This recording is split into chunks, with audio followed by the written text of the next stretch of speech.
Mas Adi, dari Hambalang ke Magelang soliditas bisa terwujud dalam waktu cepat tidak?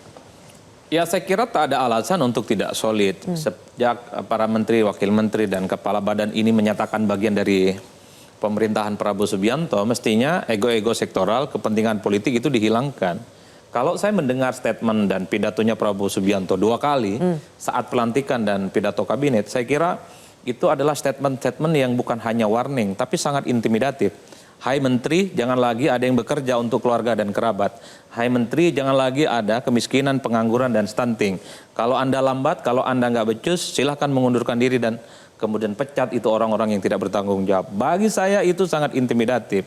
Artinya, jangan pernah merasa bahwa menteri itu untuk gagah-gagahan. Menteri itu hanya sebatas portofolio. Atau menteri itu semacam konsesi politik gara-gara memberikan dukungan waktu Pilpres.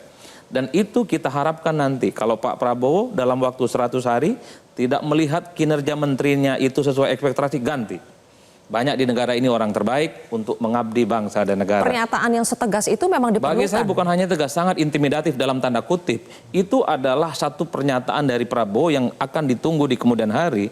Kalau memang ada di lingkungan para menteri, wakil menteri, kepala badan, kemudian ada staf khusus, utusan khusus, yang khusus-khusus yang lain tidak perform, tidak sesuai dengan ekspektasi, ganti. Negara ini banyak stok terbaik, kader-kader yang kemudian menurut saya sangat mumpuni untuk membantu Prabowo mewujudkan semua misi-misi dan janji politiknya. Kalau kita mendengar soal ketahanan pangan, saya mendengar ini sejak 2004. Sejak zaman SBY dan sejak zaman Jokowi, Prabowo harus bisa menunjukkan bahwa Prabowo punya diferensiasi. Ini bukan hanya soal visi misi, ini bukan hanya omongan indah di atas kertas, tapi bagaimana ada solusi yang menjadi guidance bahwa 5 tahun yang akan datang kita tak ada lagi persoalan dengan impor-impor beras itu. Termasuk soal renewable energy, energi terbarukan tentang ketahanan energi. Kita kan tentu tidak mau tergantung dengan dulu luar, dan kita juga tahu energi fosil kita terbatas. 15-20 tahun kita, BBM kita ini kan akan semakin berkurang dan kita tidak bisa bergantung.